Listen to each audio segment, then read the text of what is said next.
Hi అండి, welcome to me Godavari అమ్మాయి. ఎలా ఉన్నారు? నేను అసలు చెప్పకూడదు అనుకున్నాను కానీ ఇప్పుడు ఒక విషయం మీకు చెప్పక తప్పట్లేదు. ఆ, నా ఫ్రెండ్ నా ఫ్రెండ్ పేరొద్దు.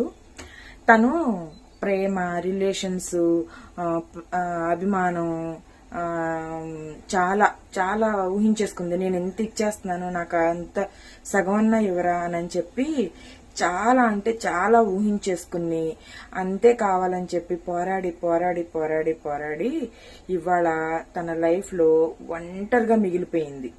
ఒంటరిగా ఎవ్వరూ లేరు ఇప్పుడు తనతో. ఒక విధంగా చెప్పాలంటే తనకి ఏదన్నా అయినా కానీ అయ్యో లేదే అనన్న బాధపడే వాళ్ళు లేనంతగా ఒంటరిగా అయిపోయింది.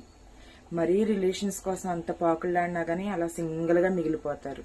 దానికి మా ఫ్రెండే ఉదాహరణ.